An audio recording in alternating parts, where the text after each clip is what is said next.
I'm Jeff Sharkey, Principal of the Royal Conservatoire of Scotland. I'm so pleased that we're making this video, and I'm delighted to be part of it. I want to say to all of you, wherever you come from, however you identify, this is a welcoming, creative community of artists. We look forward to welcoming you here, and definitely when you're here, it gets better.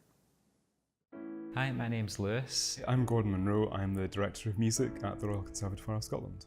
My name's Aidan. I'm a composer on the first year of a 2-year master's course.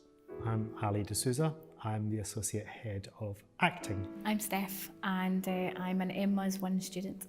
I'm Tara Matsolik, studying CPP in 2nd year. Well, my name is Pablo. I am from Spain, and I am a musical theatre student. I'm in the EMA. My name is Erica McFadden, and I am in the Musical Theatre Masters program. My name is Amy. I am MMUS 1, so my first year. I am a classical singer. My name's Luke. I'm part of the MMUS Performance Vocal Studies, and I'm also the LGBTQIA+ Student Union Officer. So I came out really late, actually, when I was 29, so a couple of years ago. Joking. 29.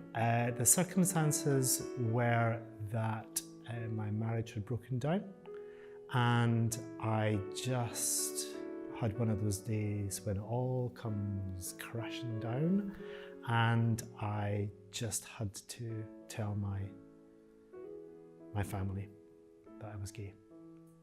I had been dating a man, or a boy, teenage boy at the time, but I still knew I was queer, and my parents just went, "Oh, it's just a phase. It's like we'll cross that bridge when we get to it." I came out as gay, but later on I started to realise that I was probably bisexual, and I sort of went back in again, and then later on came back out as bi. I actually feel that people were more accepting when I came out as gay than they were when I later came out as bisexual.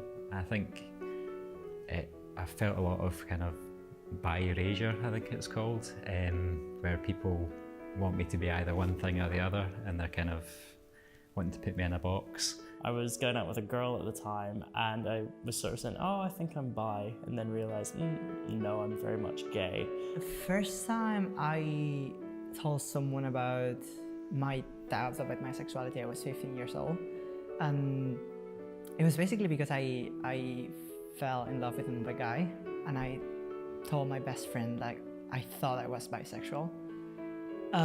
It wasn't until I was 17 years old when I just definitely came out and stopped being afraid of what everyone else would think about me dating guys.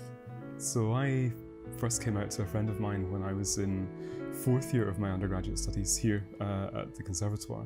There was a bit of trauma, and it was all fine in the end, and he was extremely supportive, and he helped me through the next few months, which was good, and we've remained best friends since then. I've come out 2.5 weeks ago, after I've been here for almost 2 years.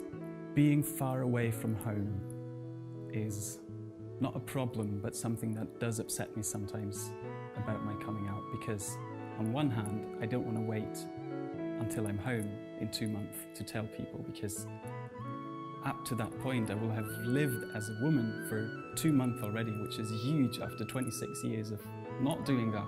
So in the end, I ended up telling my parents and my sister via Skype, via video chat. I told my dad first when we were out walking the dogs. He wasn't hugely surprised. He was a bit upset that I hadn't told him sooner, because I'd known since I was 12, 13. And then when I got home from walking the dogs, I told my mum, who again just wasn't surprised. When I was coming out, I sort of built it up in my head as it was going to be like this big scary thing. It was going to be very dramatic. When I came out, it was totally not that whatsoever. So when I came out to my mom, it was literally in and out in about 30 seconds. I said, "Hey, I'm gay." And she said, "Yeah, I knew since you were a kid." And it was sort of like, "Oh, You couldn't have like given me a wee bit of a hint or something.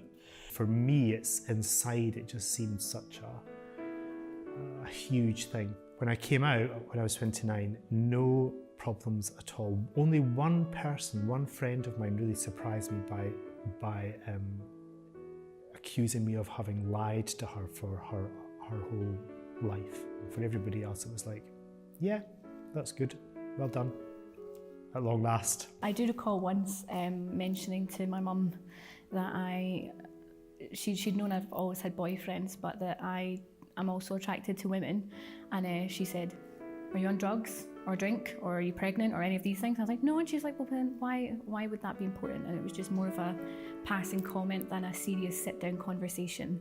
I would tell my younger self, if I could, to not be too uptight about coming out.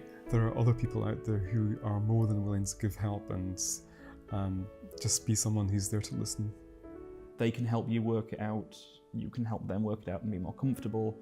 And I just think if I'd told my parents and my friends as soon as I knew for sure that I was bi, it would have never been any big coming out. It would have just smoothly happened, and that would just be who I am, who I was, who I'll be. I'd tell my younger self to be much braver, to have no shame and live no life of apology.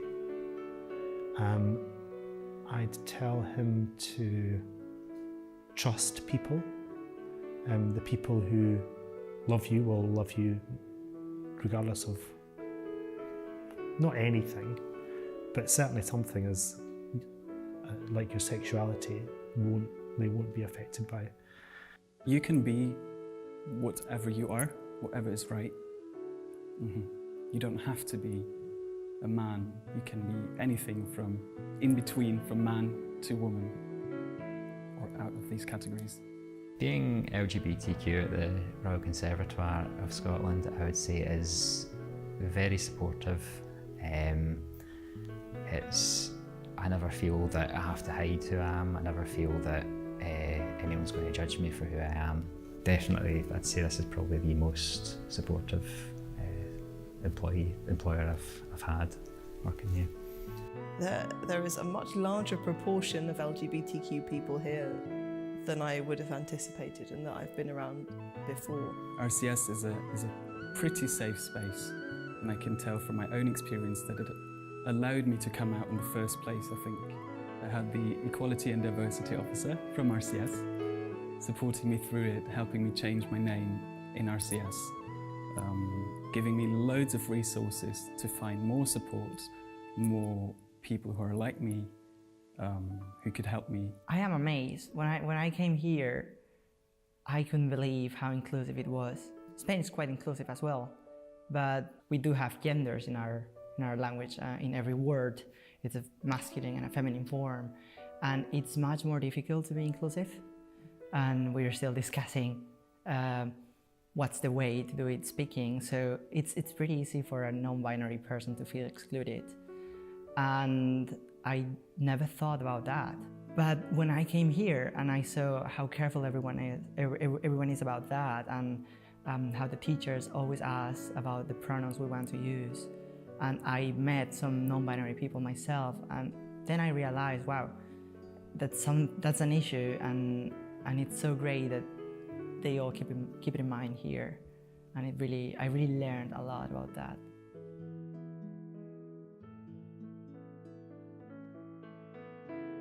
Yes. Absolutely. It does get better. It definitely gets better. Absolutely, it gets better. It definitely gets better. Oh, it always gets better. Of course it does. I can't see it not getting better. I think it does. Being a woman, in my friends' eyes, my family's eyes, will make a big change. Yeah, it gets way better.